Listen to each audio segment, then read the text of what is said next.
नमस्कार विद्यार्थी मित्रांनो. तर आज आपण मेन्शुरेशनचा म्हणजेच मापनचा महत्त्वाचा टॉपिक घनफळ आणि पृष्ठफळ, घन आणि इष्टिकाची हे पाहणार आहोत. तर पहा, आता घनाला किती शिरोबिंदू असतात, किती कडा असतात आणि किती पृष्ठे असतात. तर आपल्याकडे हे खेळा घन आहे. तर आपण पाहूया. तर घनाला किती शिरोबिंदू आहेत. तर वरले 4 आणि खाल्ले 4 मिळून किती झाले 8. 1 2 3 4 आणि खाल्ले 4, 8 शिरोबिंदू असतात. कडा किती असतात तर पहा, वरल्या 4 कडा, खाल्ल्या 4 कडा आणि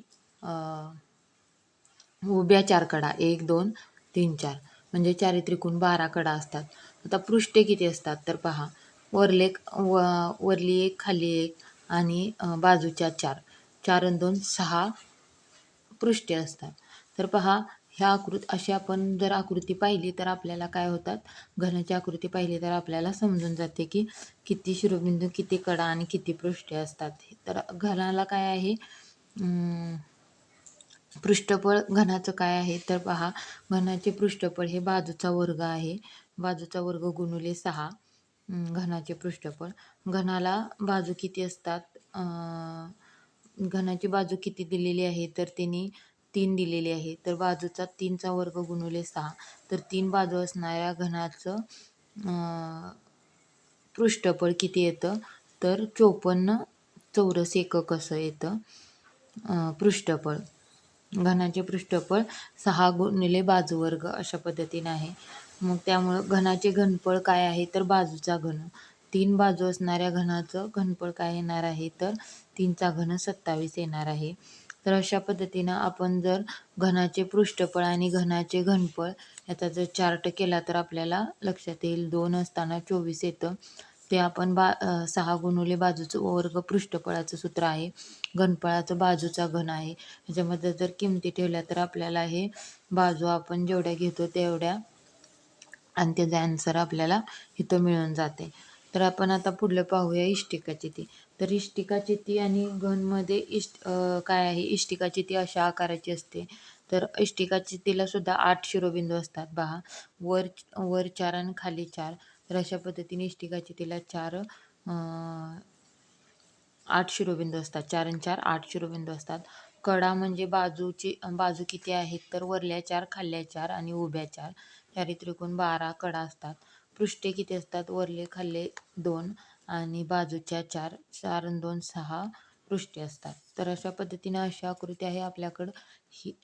ही इष्टिकाची त्या आकाराची आहे पहा. तर आपण काय करू शकतो, इष्टिकाची तिला लांबी, रुंदी आणि उंची असते.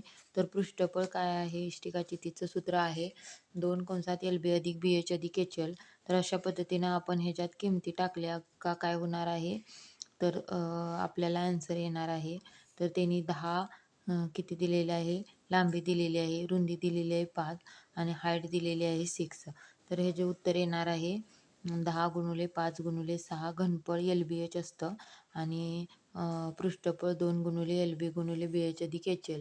अशा पद्धतीने हे घनफळ आणि पृष्ठफळ इष्टिकाचे तिचं हे सूत्रपाठ करून आपल्याला काढायचं आहे. आणि इष्टिकाचे तिचं घनफळाचं सूत्र काय आहे, हे आहे LBH. LBHच्या किमती काढून काय करायचं आहे तर आपल्याला पृष्ठफळ काढायचं आहे. तर आता आपण घनाचं जसं सूत्र घातलेलं आहे पृष्ठफळाचं, तसंच आपण काय करायचं आहे, इष्टिकाची तिचं पण काढू शकतो. घनाच्या पृष्ठफळाचं घनाची बाजू काढायची असेल तर पृष्ठफळ भागिले 6 होतं. कारण पृष्ठफळाचं सूत्र आहे की 6 गुणिले बाजू आहे, त्यामुळे हे करणीचिन्हात जातं. घनाची बाजू काढताना पृष्ठफळ भागिले 6 होतं. आणि आपल्याला इष्टिकाची तिचं जर विचारलं तर आपण काय करू शकतो, सोडवू शकतो. तर इष्टिकाची तिचं आहे पहा इथं, लांबी, रुंदी, उंची दिलेली आहे आणि पाण्याची रिकामी टाकी पूर्ण भरण्यास किती लिटर पाणी लागेल म्हणल्यावर काय काढायचं असतं, घनफळ काढायचं असतं आणि LBH असतं.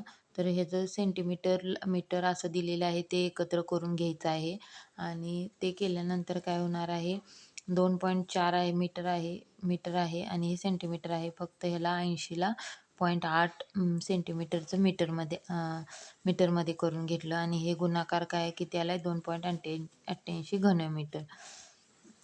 तर आता इथं घनमीटर नाही उत्तर त्याचं, परत आपण 1 लिटर म्हणजे 1000 घनलिटर, त्याचं आपण 1000 गुणल्यानंतर 2880 लिटर म्हणजे 2 नंबरचं उत्तर आलेलं आहे. थँक्यू.